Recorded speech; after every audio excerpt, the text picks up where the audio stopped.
हमारी कहानी 1888 की कड़ी सर्दियों में शुरू होती है। मुख्य पात्र आर्थर पेंडल्टन नाम का एक सेल्समैन था, जो काम के लिए अक्सर रेल से लंबी और अकेली यात्राएं करता था। इस बार वो शिकागो से डेनवर जा रहा था। ये सफर इतना लंबा था कि दिन में भी कभी कभी बहुत अकेला महसूस होता था। आर्थर ने रात के सफर के लिए स्लीपर कोच में सीट बुक की थी, ताकि वो आराम से सो सके। वो शाम के समय ट्रेन में चढ़ा। चारों तरफ कोयले के धुएं की गंध थी और स्टेशन पार जाने वाले यात्रियों की हल्की हल्की हलचल हो रही थी। आर्थर को अपना कंपार्टमेंट मिल गया, कंपार्टमेंट सी, जो ट्रेन के पीछे से दूसरा डिब्बा था। अंदर सामान बहुत कम था, जैसा कि उस समय की ट्रेन्स में होता था, लेकिन सब कुछ साफ सुथरा था। वो आराम से बैठ गया। पटरी पर चलती ट्रेन के पहियों की लगातार खट-खट की आवाज उसे जानी पहचानी और कुछ हद तक सुकून देने वाली लग रही थी। ट्रेन धीरे धीरे आगे बढ़ी और शहर की रोशनियां पीछे छूटने लगी।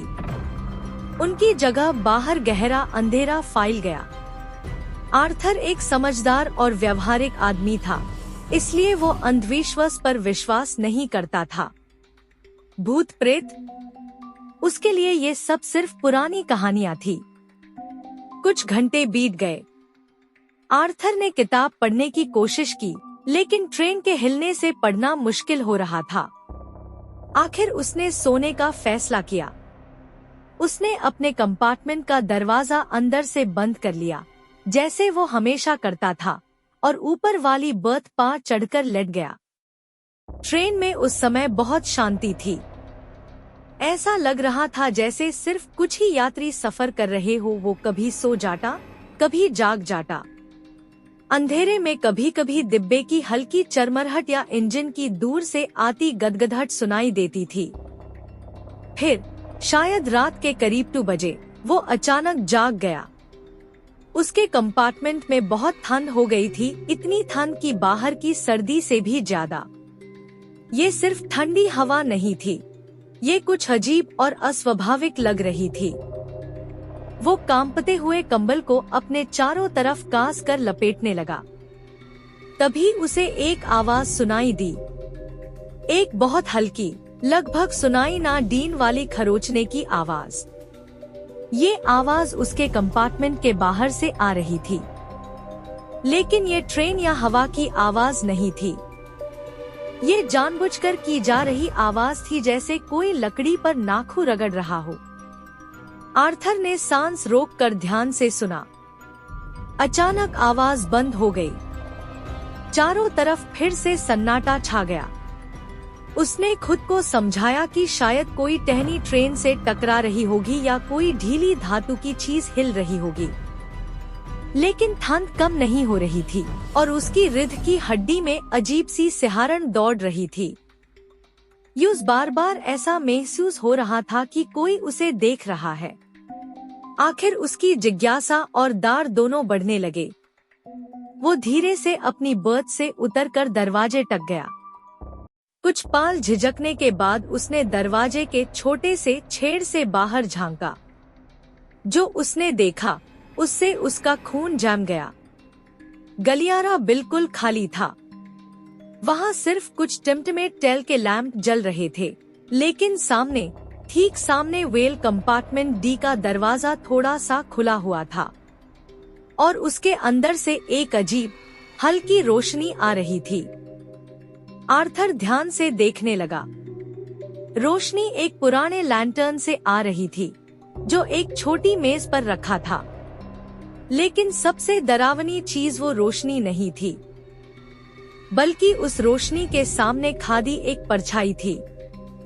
एक लंबी, दुबली पतली आकृति, जो मेज के ऊपर झुकी हुई थी। आर्थर उसका चेहरा नहीं देख पा रहा था, सिर्फ एक काली परछाई दिखाई दे रही थी। और फिर वो आकृति धीरे धीरे अपना सर उठाने लगी। आर्थर घबराकर पीछे हट गया। उसका दिल तेज धड़कने लगा। यूज ऐसा लगा जैसे उस परछाई की आंखों की जगह 2 लाल चमकते हुए बिंदु थे। वो दरवाजे से दूर हट गया। उसकी सांसें तेज हो गई थी। क्या ये सपना था? लेकिन थन बिल्कुल असली थी। वो वापस अपनी बर्थ पार जाना चाहता था, लेकिन उसके पैर जैसे जमीन से चिपक गए थे। तभी फिर वही खरोचने की आवाज शुरू हुई, इस बार पहले से ज्यादा तेज। और अब ये सिर्फ उसके दरवाजे के बाहर से नहीं आ रही थी, ये कंपार्टमेंट डी के अंदर से आ रही थी। जैसे वहां मौजूद कोई चीज बाहर निकलने की कोशिश कर रही हो। ठंड और बढ़ गई। आर्थर की खिड़की के अंदर की तरफ भाप जमने लगी। उसकी सांस हवा में धुंध बनकर दिखाई देने लगी। डरते डरते उसने अपने दरवाजे का हैंडल पकड़ा। उसके हाथ ठंड और दार से कांप रहे थे। यूं देखना ही था कि वहां क्या हो रहा है। शायद कोई यात्री हो, शायद कोई मजाक कर रहा हो। कांपते हुए उसने दरवाजा थोड़ा सा खोला, फिर पूरा खोल दिया। अब कंपार्टमेंट डी का दरवाजा पूरी तरह खुला हुआ था। लैंटर्न अभी भी जल रहा था, लेकिन वो आकृति गायब थी। कमरा खाली था। फिर भी ठंड इतनी ज्यादा थी जैसे वो किसी फ्रीजर में खड़ा हो। और एक अजीब सी सदी हुई गंध हवा में फैली थी, जैसे गीली मिट्टी और पुराने खून जैसी धातु की गंध। डर के बावजूद आर्थर धीरे धीरे आस कंपार्टमेंट के अंदर चला गया। कमरे में हर चीज पा मोती धूल जामी थी। कोने में एक पुराना फाटा हुआ बैग पड़ा था।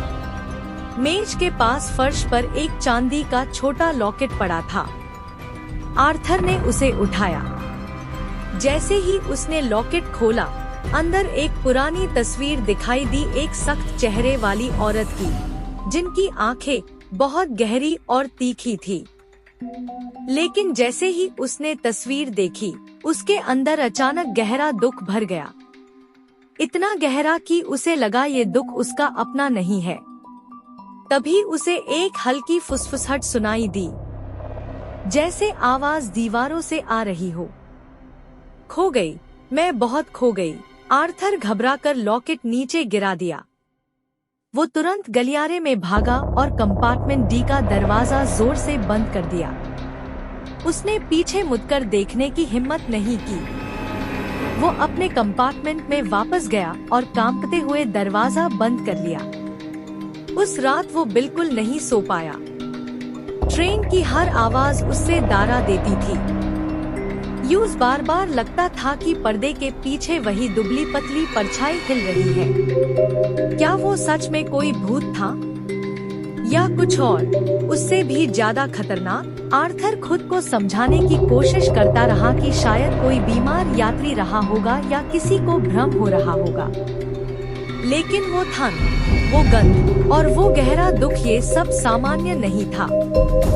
सुबह की पहली रोशनी के साथ वो अजीब ठंड धीरे धीरे खत्म होने लगी। ट्रेन की रफ्तार भी धीमी होने लगी। डेनवर स्टेशन आ गया था।